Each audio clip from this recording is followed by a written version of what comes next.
Hello, ladies and gentlemen. Welcome to episode 6 of PGIM India Mutual Fund presents LiveMint, Amend, Adjust, Adapt. This has been a series of high-powered panel discussions where we unravel many of the success mantras for the new normal in a post-COVID world. We've looked at various issues from leadership to what needs to be done.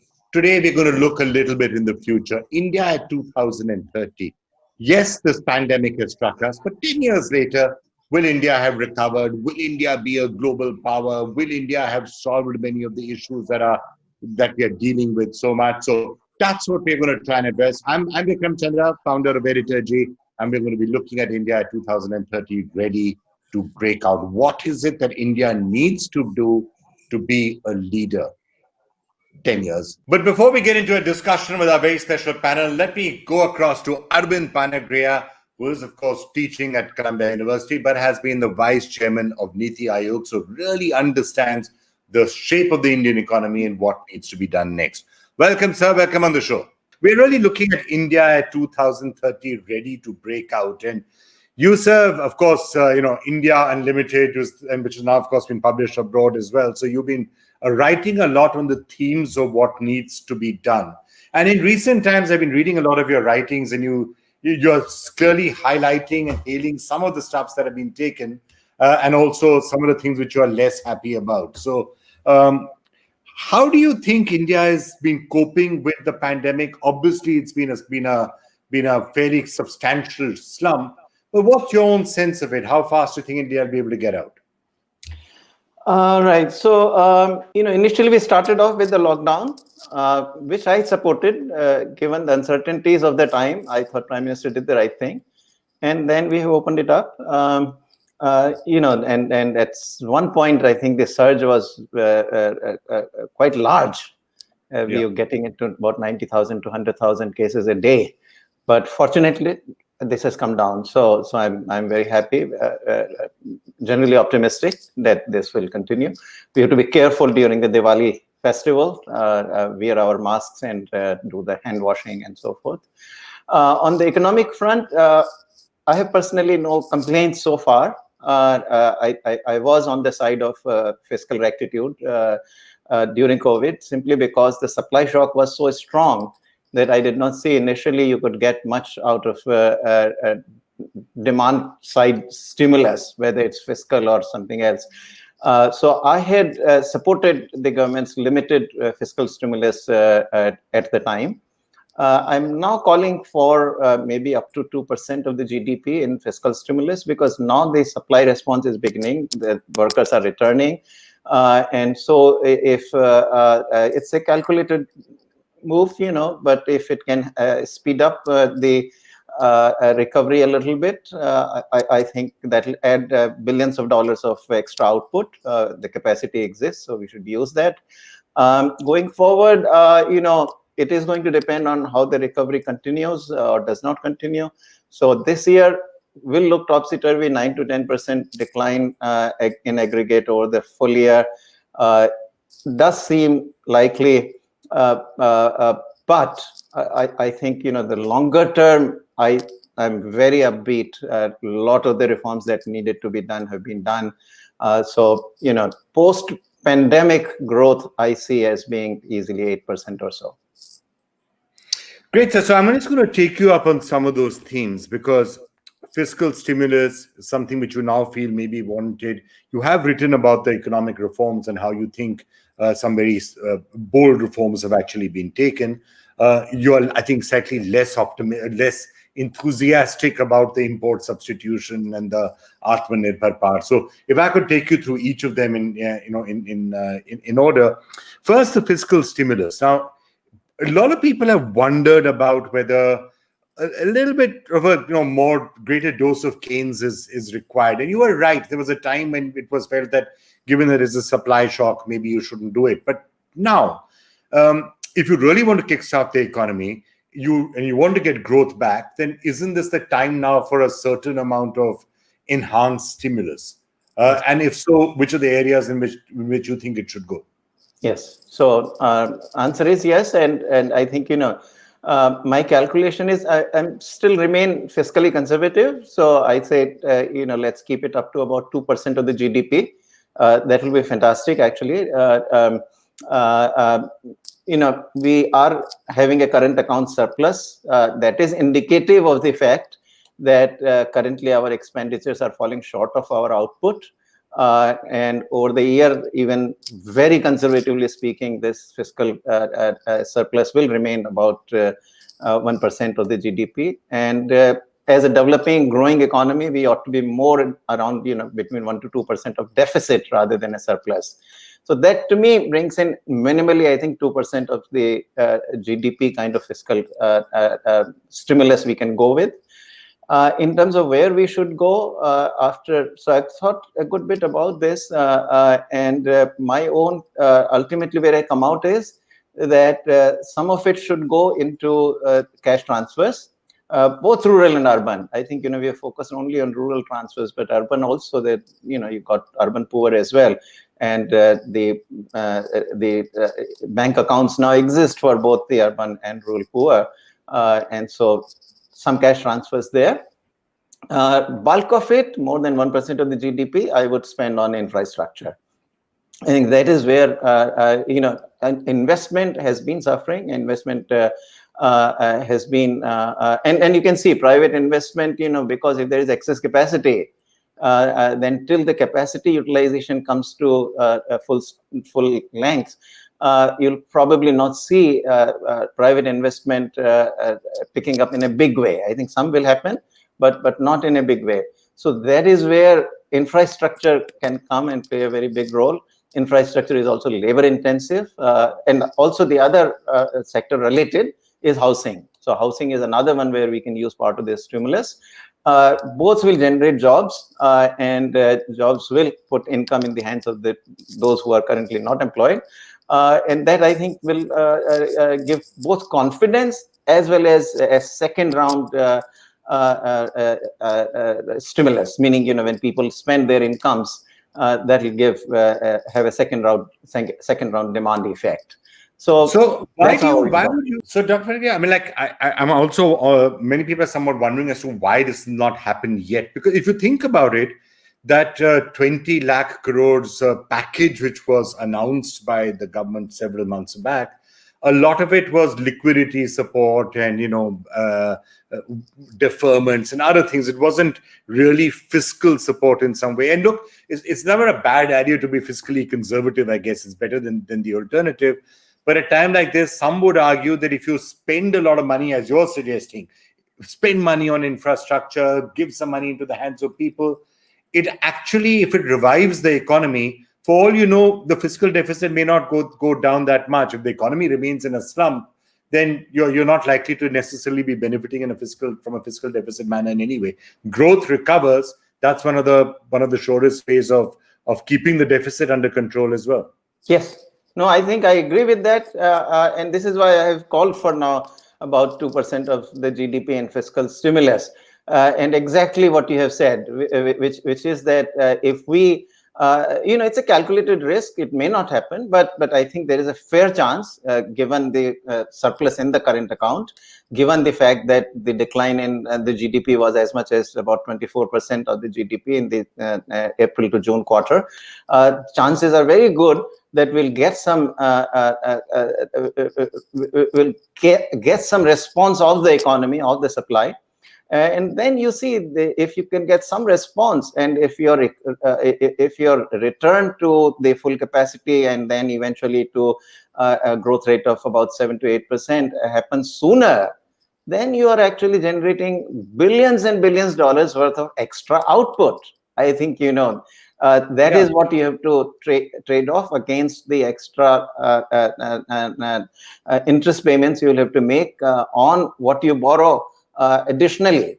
But I think this extra income we would generate will quite happily pay for that extra interest payments that the government will need to make. And also remember, what we are concerned about is debt to GDP ratio. And if the GDP picks up faster, begins to grow, then debt to GDP ratio will automatically begin to come down. So I think the downside risk is very limited. Upside potential is high.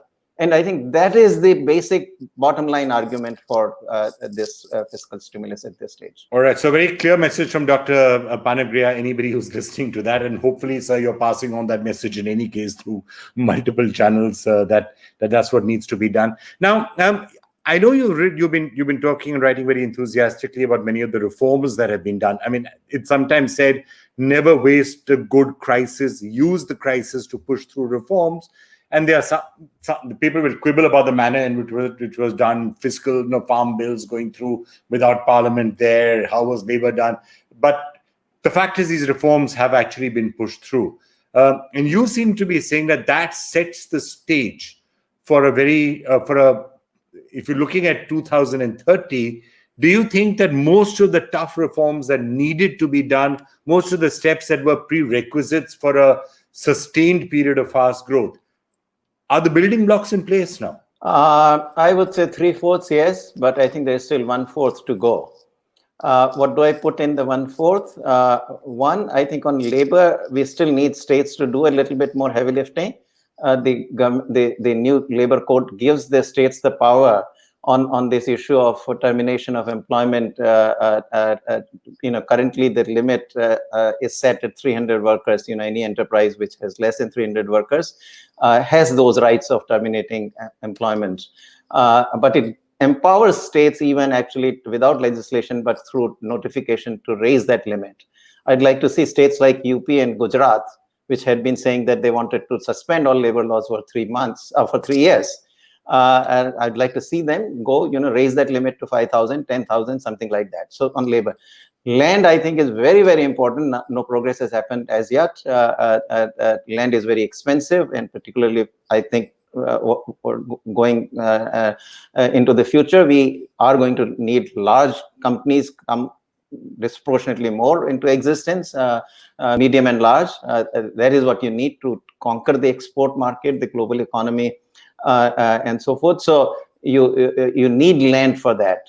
So again, land is very important. What the state, again, this is a state's issue, but at least I wish that 2 or 3 states will come forward and begin to liberalize the laws, particularly with respect to the conversion of land from agriculture to industry for other uses. And this is particularly necessary on the periphery of the cities, because that's where the industries try to come and locate themselves. So that's that. And third, very, very important, and even in the short run, very relevant, financial markets are still in a bit of a stress. The government needs to do a bit more there. And I think I have called for, in anticipation, do some recapitalization of the banks, because once, I think we have been able to postpone further accumulation of NPAs by allowing one-time restructuring of loans without downgrade of the loans from standard to substandard. I think eventually these will convert into, many of these restructured loans will turn back into NPAs, and the government will need to ensure that banks are capable of continuing to grow the credit. And for that, we need the financial sector reforms as well as some recapitalization of the banks. So those are the 3 additional things. Fourth, I'd actually obviously I've written enough about it, openness. I think we need to put a lid on this import substitution and actually roll back some of the tariffs that we had raised. Yeah, I'm going to come to that in a couple of minutes, because openness is obviously one of the big things. But just staying on the 1/4 of the areas that still need to be done in this series, and otherwise, we've had a number of experts saying that, land, labor, but even if you're looking at the financial markets, there's still some concern about the laws, about regulations, about regulatory terrorism or tax terrorism, and the governments keep saying that, we'll do something about it. But like, for example, a bank which is giving a loan, if you have the risk that if that loan goes bad and tomorrow there'll be a CVC inquiry or a CBI inquiry against you, and there's a reluctance to take risks. We've periodically heard people saying that is something that is still a major area which needs to be fixed. Would you agree with that view? Oh, 100%. I go much farther, by the way. So I didn't talk longer term reforms of financial sector. I want privatization of the banks. You think, in the end, that's the only way you're going to solve this problem effectively. There is no other easy way.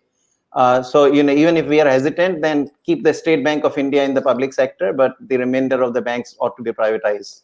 So that's what the government needs to do. You don't need 12 banks, in the public sector to pursue social objectives. And I don't think Prime Minister's thinking is that different. Actually, I think it's only a matter of timing. I expect actually that privatization to happen.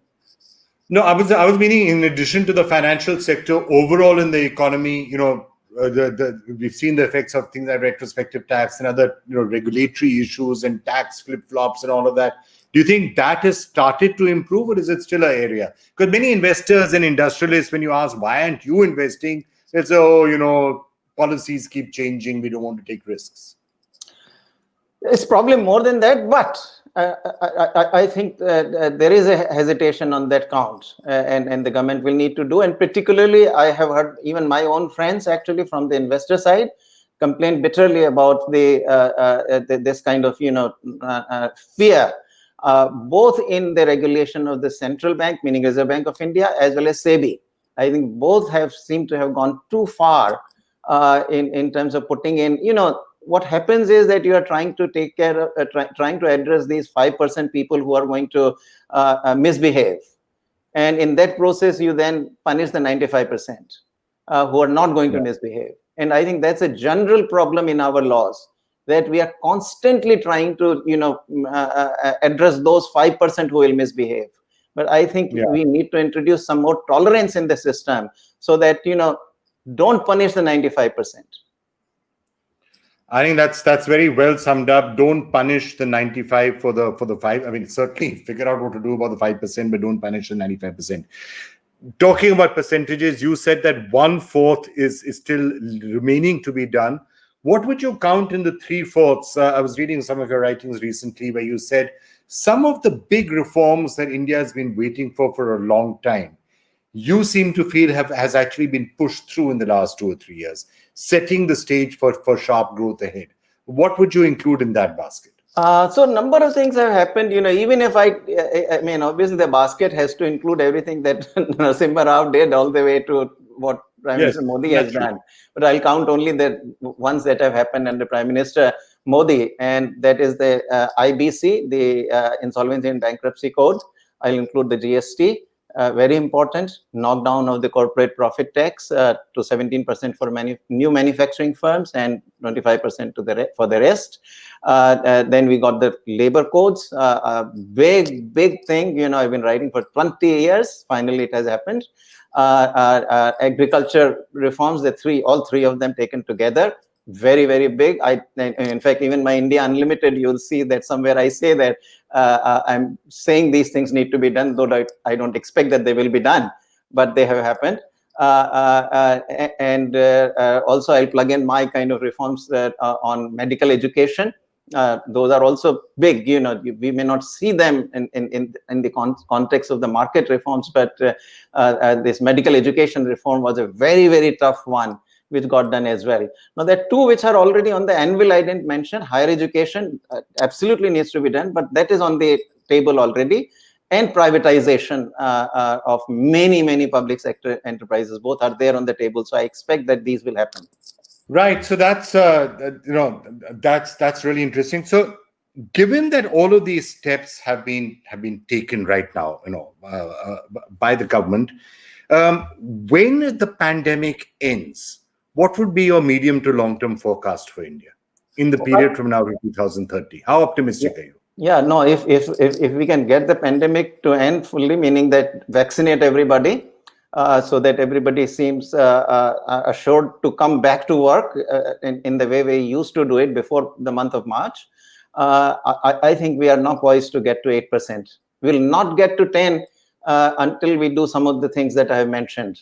But with what we have already done, I think we'll get to 8%. So the post-COVID decade, wherever that starts, I would say I'd go on my limb and say 8% for sure.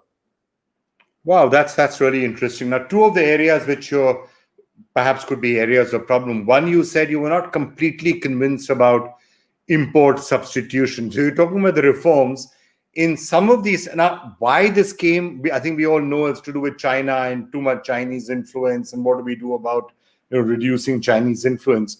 But do you think that some of what's happened with Atmanirbhar Bharat is almost pointing to a return to those decades where we were being a bit autarkic, and we know what that did. That didn't mean 8% growth, that meant 3% growth or 4% growth at best. Yeah, so I don't think we are there. I think we are still largely an open economy, but it is the signaling which worries me, that this sends a very bad signal when you begin to reverse the liberalization that you had already done, rather than taking it forward. So the signaling message is very bad.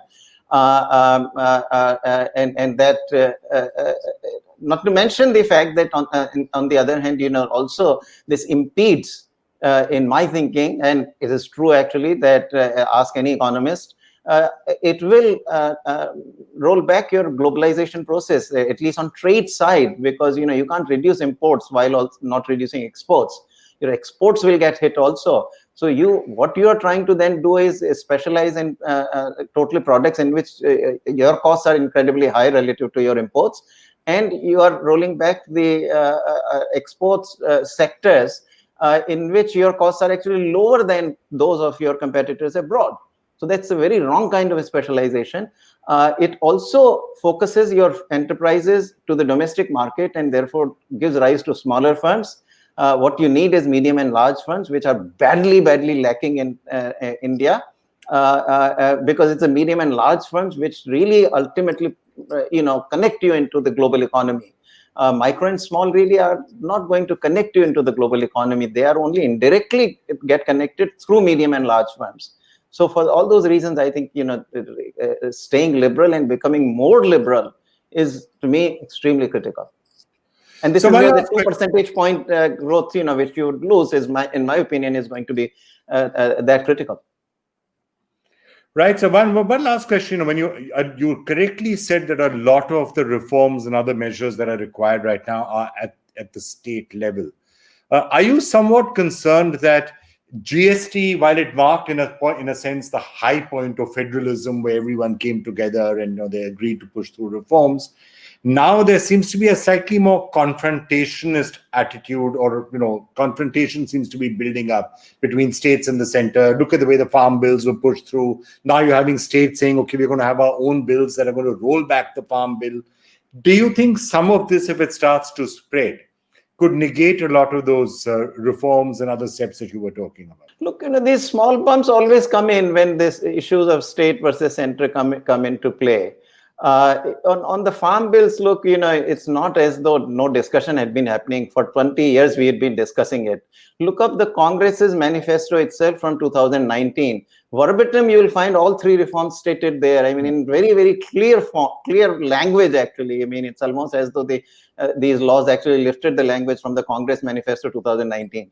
So, I think some of it is really political. Some of it has to do with the management. Those who are involved have to manage relationships with the states better. But personally, I'm not in that sense worried. I think I'd like to see the competitive side of the federalism also come into play, whereby at least 3 or 4 forward-looking states come in and say, well, we are going to take the labor reform further.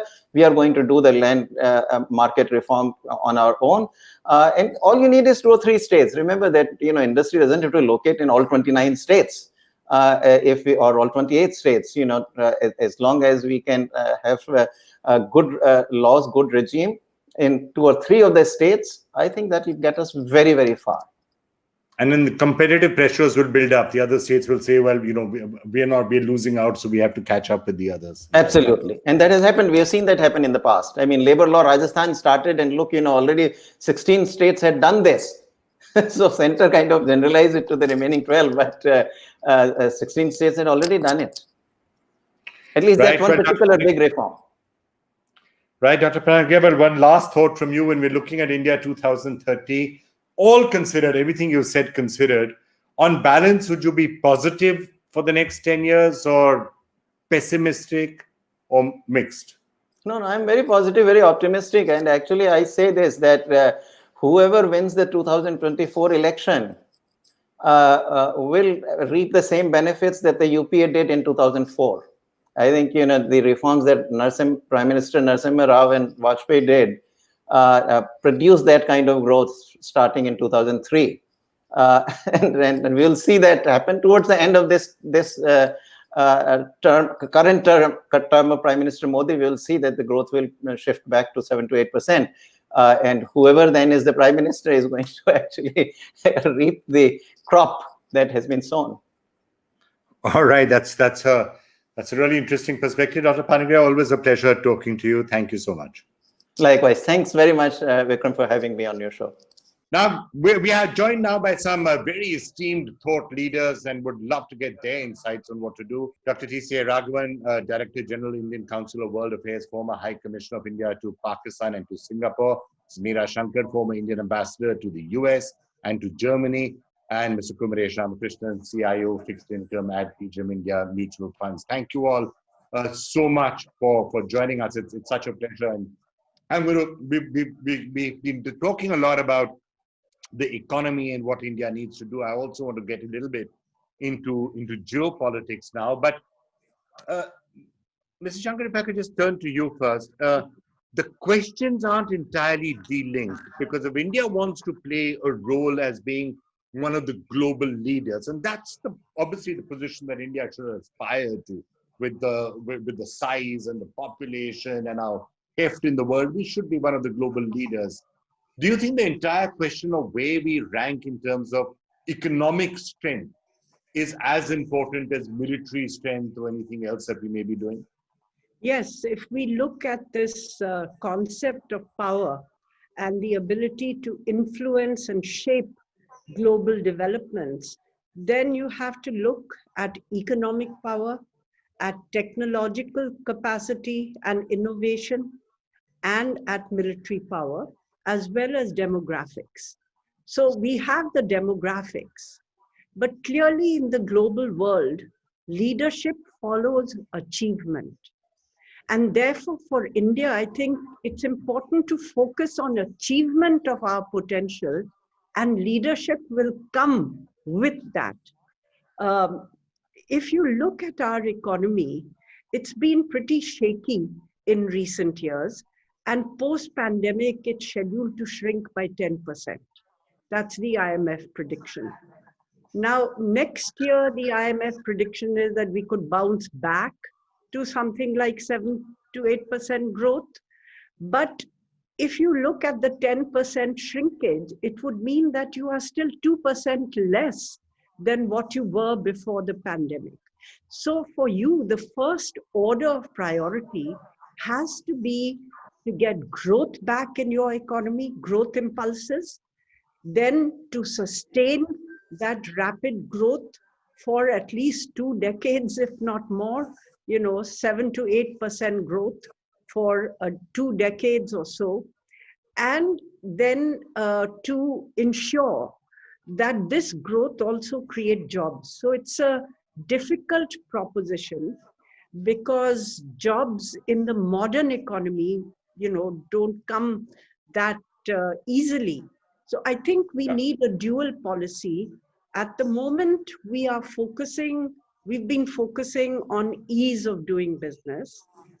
I think we have to reduce the cost of doing business in India, because any investor, when he's looking at investing for manufacturing, which is where we have a huge gap right now, right, then he looks at, how cost effective would it be for him to manufacture there versus another destination.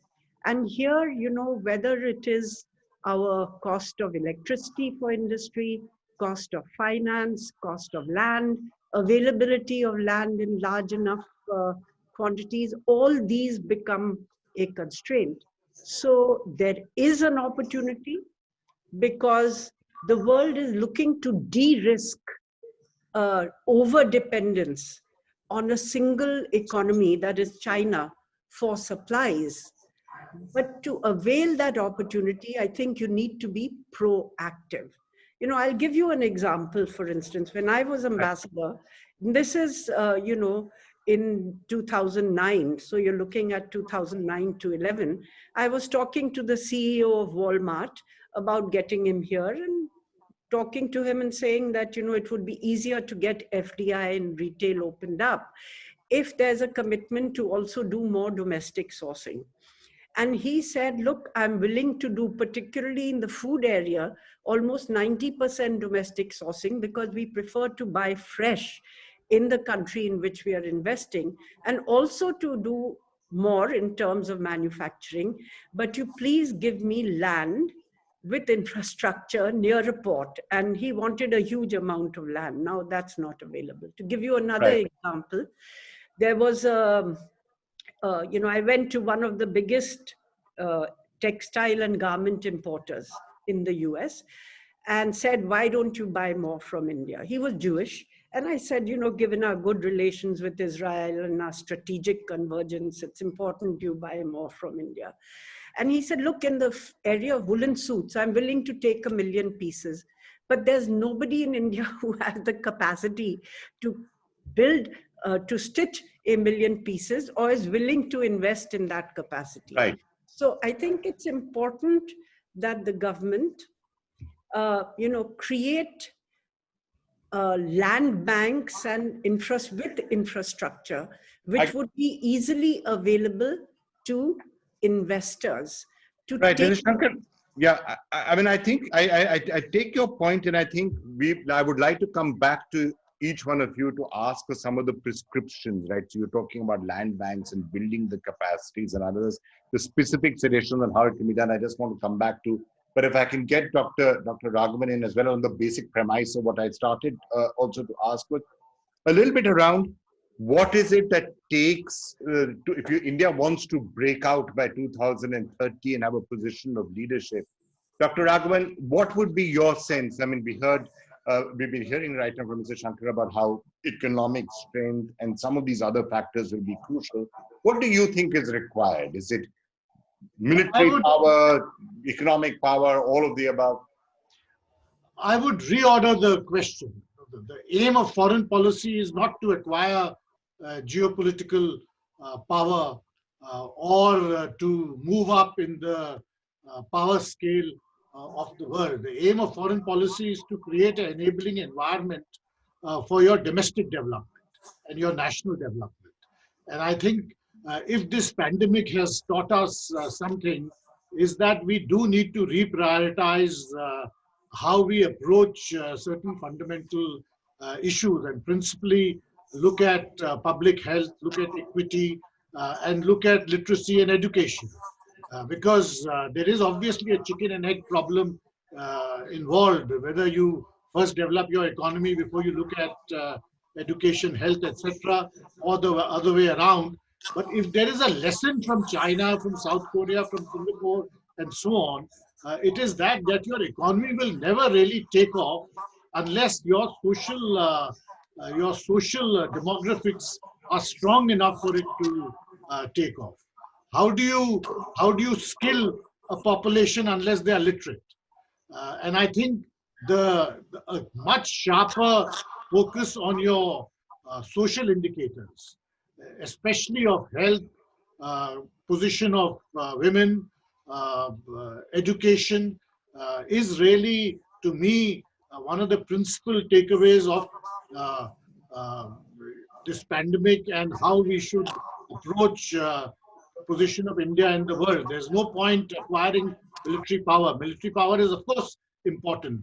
Geopolitics requires that we do certain things, but those things are not ends in themselves. I think we need to really look at our domestic situation in many fundamental ways where there are pretty serious issues, especially in terms of access to social goods and things which are otherwise taken for granted when you're moving up the power scale in an international hierarchy. That's a really interesting point that you're making, that don't look at global leadership.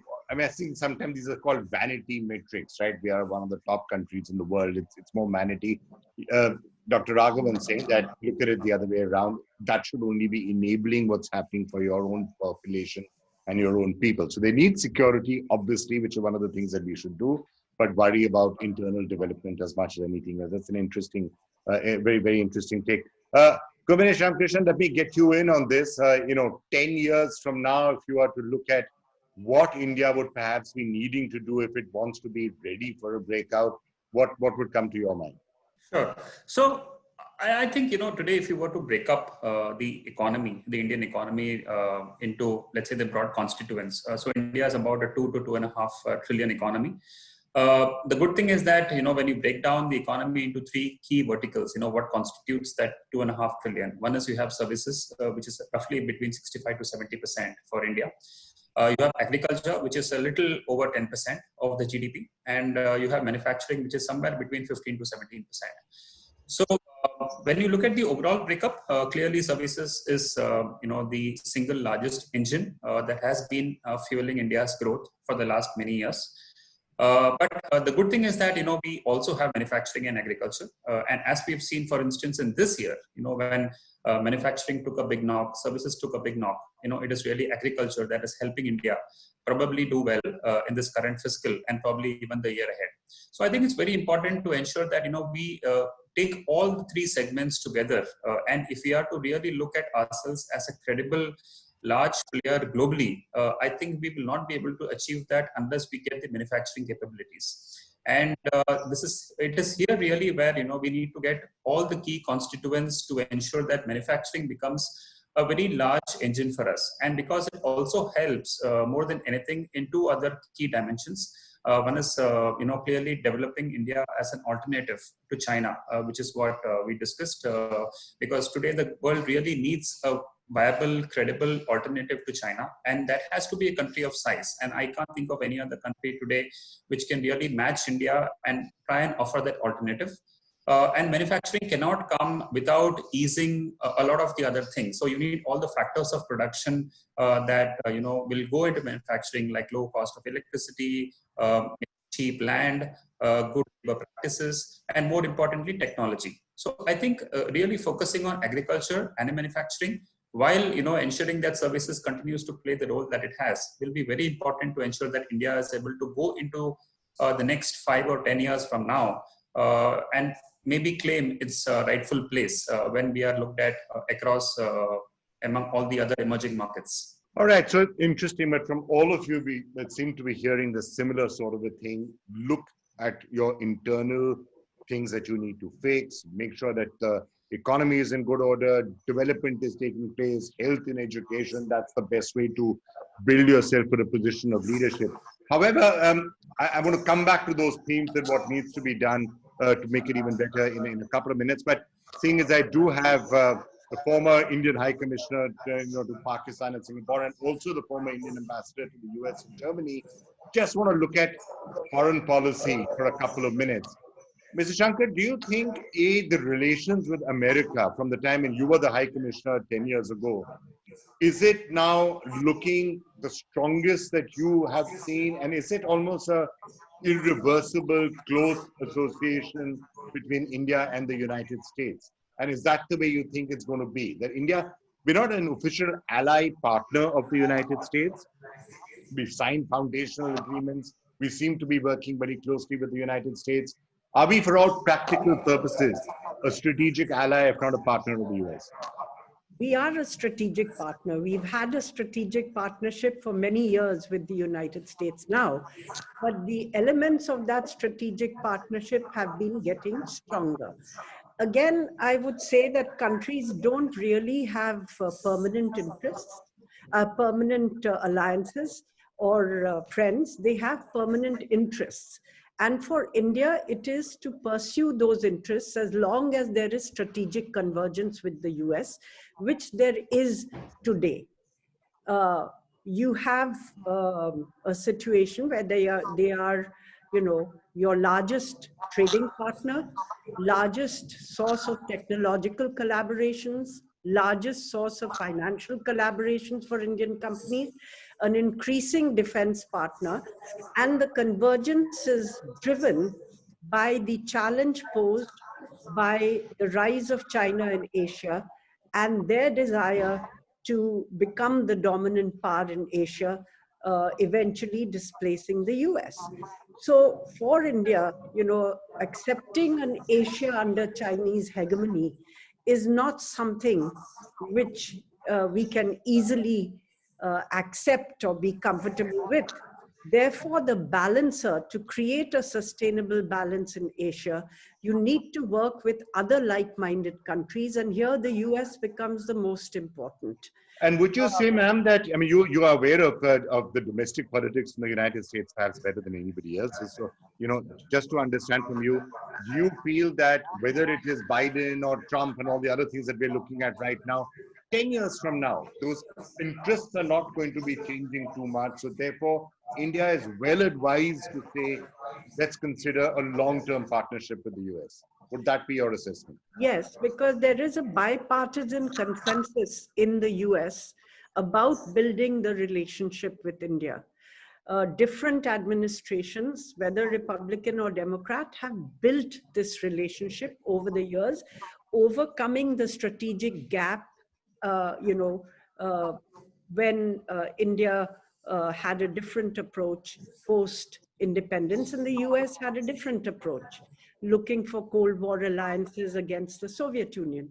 So both sides have worked together to build trust and to put in place the foundations and then the bricks, which are going bricks and mortar, which are going to shape this relationship into the future. You might find different priorities between the Republicans and the Democrats in terms of what they give emphasis to. For instance, the Democrats would pay much more attention to climate change than President Trump has, maybe more to human rights and democratic freedoms. On the other hand, they might not be so abrupt on economic negotiations as President Trump has been. I mean, we've had some pretty tough decisions that the US has taken, which have adversely impacted our IT companies on the visa front, withdrawal of GSP, withdrawal of developing country status, etc. So there are downsides and upsides to both the Republican administration or a Democratic administration. And it's for India to try to shape the relationship in ways which is favorable to us. All right, Dr. Raghavan, on the question of the international relations part of it. Now, you of course were High Commissioner to Pakistan, and many people feel that India has been almost over obsessed, if that's the right word to use, when it comes to Pakistan in terms of letting that frame where we are in the world. If India has to be a global leader, then obviously you can't be spending all your time thinking about Pakistan any more than China should spend all of its time thinking about Taiwan or Vietnam or countries like that. Do you think the entire Indian foreign policy is going to be realigned now away from any focus on Pakistan and really recognizing that China is really the only major question that we should be getting concerned about? Or how would you look at that? Well, on Pakistan, I don't think we are going to see a realignment of policy away, because it is a neighbor with which we have an adversarial relationship. It's 200 million people, they have nuclear weapons, and so on and so forth. So you always have to pay attention to a neighbor like that. I think what has happened in the past 3 or 4 years is that for various tactical and contingent reasons, our relationship with Pakistan has got securitized to an extent which is not in our interest.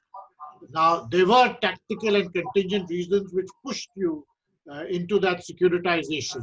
But I think in the longer term interest, in our longer term national interest, some desecuritization of relations with Pakistan is something which we should be thinking about.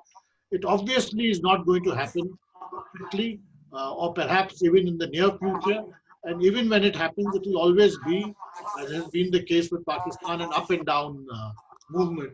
But certainly it is not in our interest that we deal with Pakistan only as an element to be dealt with on the LOC or on the IB. There are various other issues which we will always have to consider. But on the broader questions of foreign policy with regard to China and the US and so on, you see, till about 2 years ago, or perhaps even a year ago, The sweet spot we always aimed for was to have better relations with the US and better relations with China than they have with each other.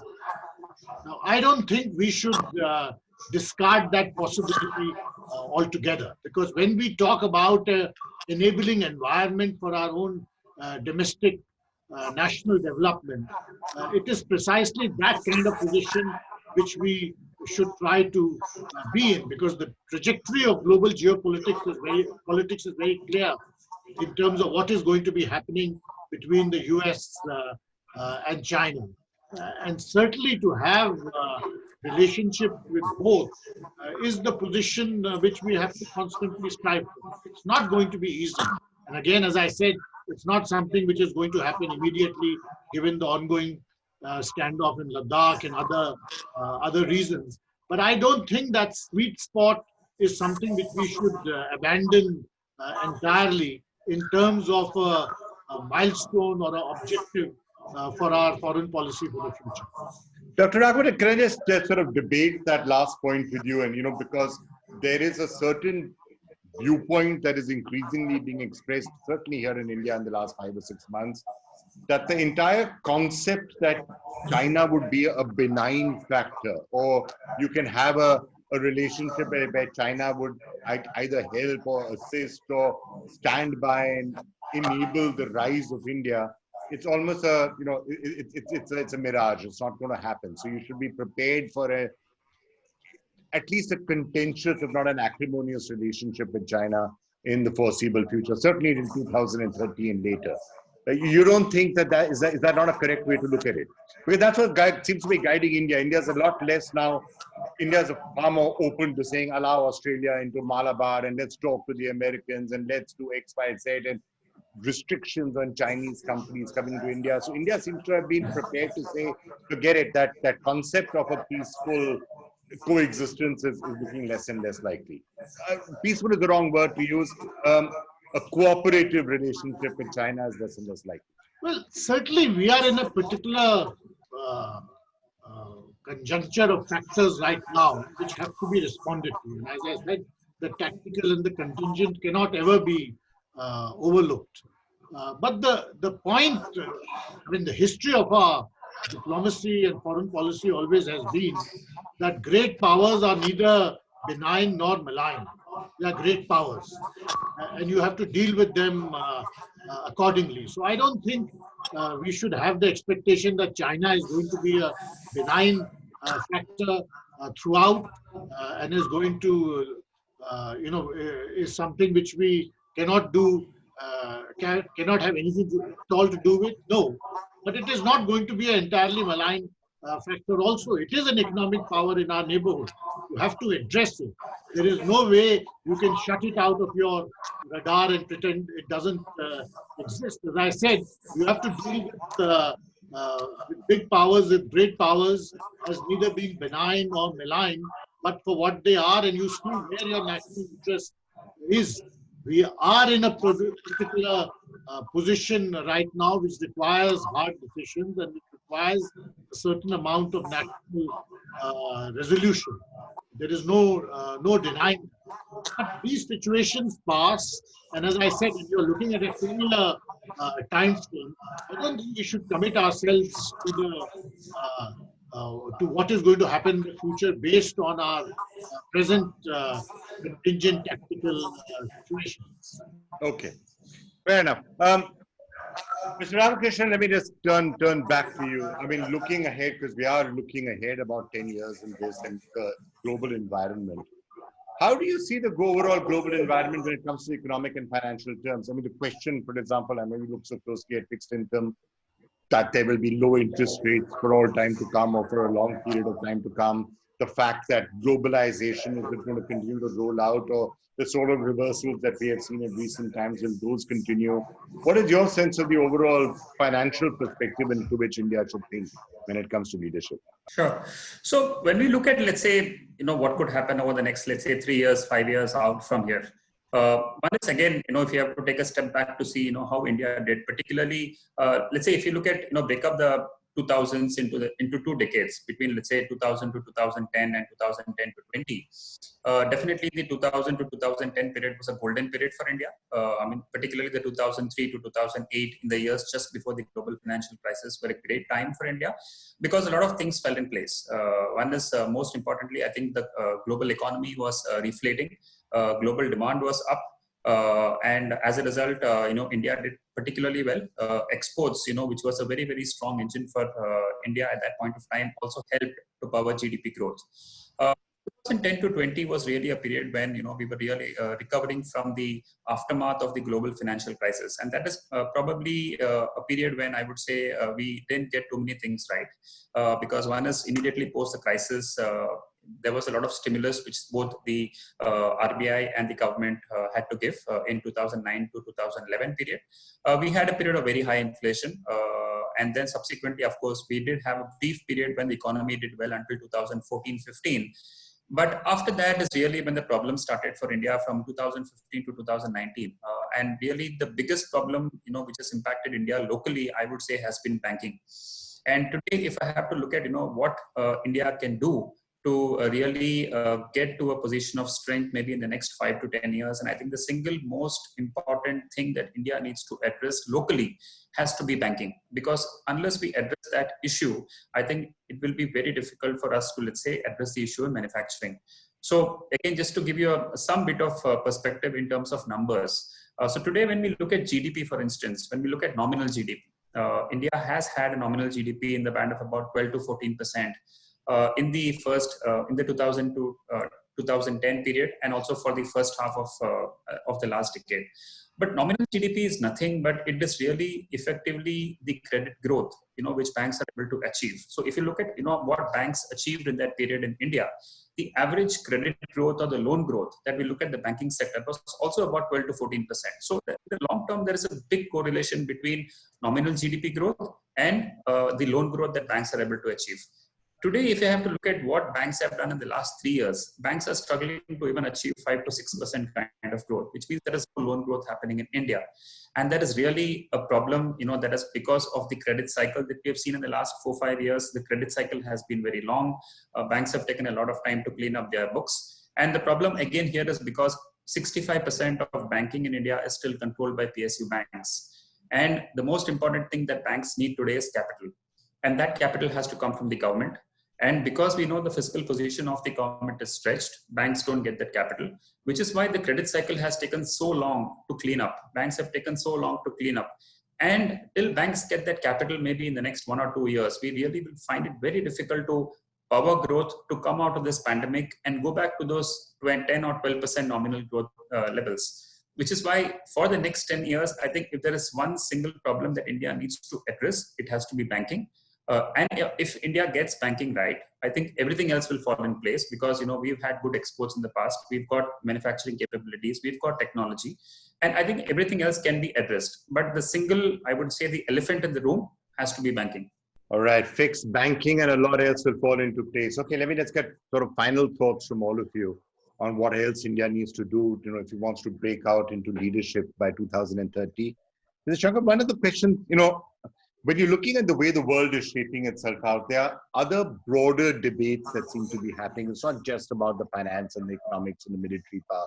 Soft issues, the question of liberalism and the liberal order, soft power, in which of the countries that will be leading in that. Are those going to be as important in the next 10, 20 years as they perhaps have been in the last 20, 30 years or not so? Democracy, freedom, issues like that. I think so. Because what you're seeing emerge actually increasingly is an overwhelming national security state all over the world. The powers of surveillance, the ability to actually, eavesdrop, to collect data on citizens, all these are going to be issues. How do you draw the balance between technological innovation and privacy and the rights of the citizen? How do you limit the national security state from intruding into people's lives? And with the pandemic, you're seeing increasing authoritarianism all over the world. how do you arrest these tendencies? And for India, certainly, if we want to lead by example or be an exemplar, if you will, we have to make a success of our democracy. We have to show that it is possible to combine immense diversity and pluralism with democracy, that it is possible to combine democracy and economic development, and that it is possible to combine democracy and social development, because all these things are going to matter in terms of where the world goes in future, and also in terms of the quality of lives that people are able to live in their own country. All right. That's a very clear and a view of some of the things that need to be done. Dr. Raghavan, anything you'd like to add to that? You did start by talking about the things that need to be done within the own country. What are the other factors that you think India should keep in mind if it's aiming for some sort of leadership? Well, I would agree with what Ambassador Shankar said, that I think what sets you apart is your democracy. And the more you nurture it and the more you strengthen it, that certainly is a major force multiplier for you in the world today. Whatever we may do, I don't think it's going to be possible for us to make to achieve all that we want on the more quantitative hard power indices. But certainly, if your democracy, your inclusiveness, your pluralism is a success, it does act as a force multiplier, and it enables you to move forward, even when you have not possibly acquired all the other indices of hard power which may be required, which may be otherwise expectable.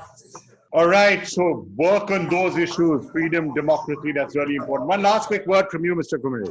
Mr. Ramakrishnan, I beg your pardon. Yes. So again, when we have to look at, let's say, the 10 years period from now until 2030, I think what is also interesting is really if you look at demographics and you look at per capita income. India has just crossed about close to $2,000 per capita income.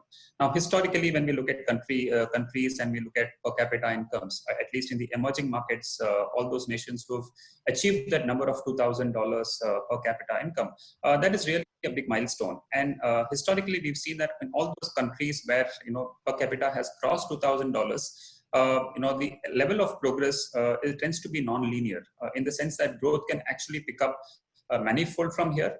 Consumption increases significantly, and there is a lot of vibrancy that comes into the economy. So I think from India's point of view, this can really be an inflection point.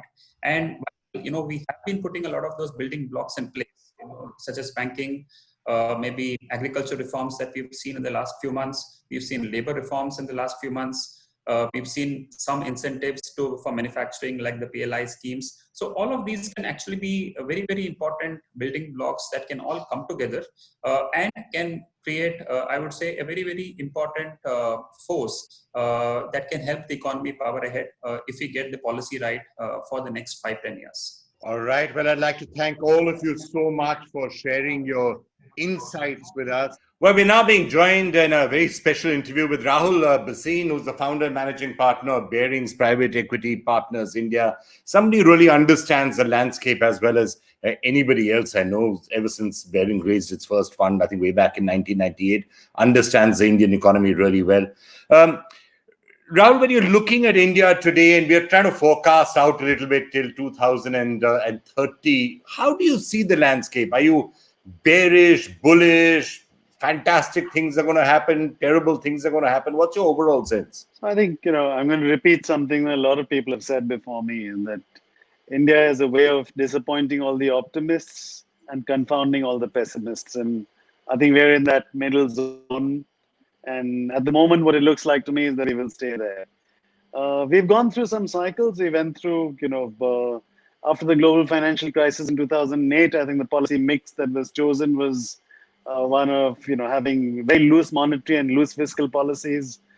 There was overspending, poor capital allocation. I think the governance architecture in our banking system also broke down. Whether it was made to break down or not is, I guess, a political question. But the result is that it broke down. There was a lot of leakage of capital. And therefore, trying to fix that and come out of that has taken us quite a while to restructure the banking system. Essentially, if you think about M3 to GDP, nominal GDP, I think right from 2012, 2013 has been in a secular decline. And there is no way that growth will not slow down if that happens. So one can sort of make noise about anything else, but that's, to my mind, been the driving feature as to why growth has been muted relative to the previous 4 or 5 years where you had loose fiscal and loose monetary policies. But I think they've, because of this kind of slowdown, and there's been actually a lot of structural improvements, structural changes which have happened. Last but not least is probably the ones on the agricultural side, where agricultural markets have actually for the first time been freed up. And I think that the cumulative effect of a lot of these structural changes is going to show up in terms of higher sustainable growth and better factor productivity going forward. So I'm hopeful. There are issues which have not been addressed in our economy for the longest time. I think one of the big ones is actually reforms of our state administration and bureaucracy. One of the cabinet ministers, Nitin Gadkari, just made a speech recently on the inauguration of a building at NHAI, and I think for the first time I'm seeing a cabinet minister address the elephant in the room, which to my mind has gone unaddressed for a long, long time. And it's obviously something which is very difficult for any government in power to do, because right from Narasimha Rao, every prime minister who has come into power has in the early stages talked about bureaucratic reform, but we've never seen it actually fructify. Right? Even the Modi government talked about bringing, 1/3 of the seniors in government from outside, from the private sector, but it was clearly frustrated by the established powers that exist, because I think they managed to get in only 4 or 6 people. And I think the reason why I say that that's the biggest structural bottleneck is I'll share one piece of data with you, which is people. The average delay in irrigation projects in India, the median delay of irrigation projects in India since independence has been 30 years, right? Not 3 months, not 30 days, not 3 years, but 30 years is the median delay. So, there's one of the things that, Rahul, that we were just hearing Arvind, Panagariya and others saying also. I mean, look, I think a lot of the issues you've touched upon are obvious issues, and they are clearly, I mean, you're 100% right. Delays, bureaucratic, people are coming in. And by the way, it's not just in not getting things done. So the lack of consequence is something that's a very, very big problem in India, and I agree with you on that. But we were hearing Arvind Panagariya saying that some of the reforms that have actually been pushed through in the last 5 to 6 years potentially sets the stage for 8% growth, let's say 2023, 2024 onwards. Would you share that as a realistic possibility?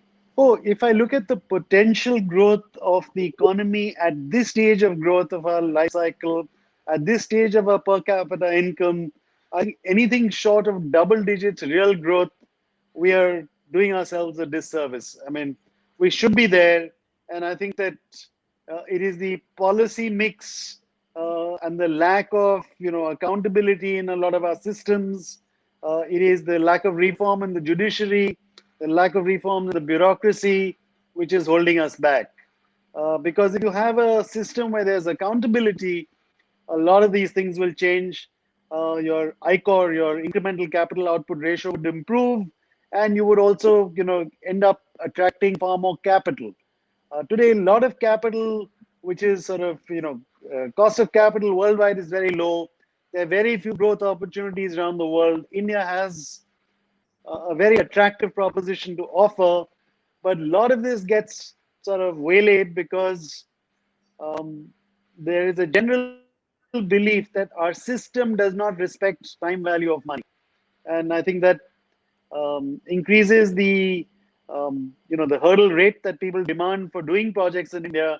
And I think therefore the actual investments which flow are far lower than they could be. Can I ask you, when you're talking to people internationally, when you're looking at, okay, are you going to come in? Are you more likely to invest in India now or less likely to invest in India now? What are you hearing today as compared to before the COVID pandemic, let's say back in January, February? What's the sort of a buzz you're hearing around you? I don't think it's changed much. And I think the reason for that is most around the world are kind of stuck in their own, trying to figure out themselves as to what their situation is going to be, etc. So I don't think there is anything specifically to do with India.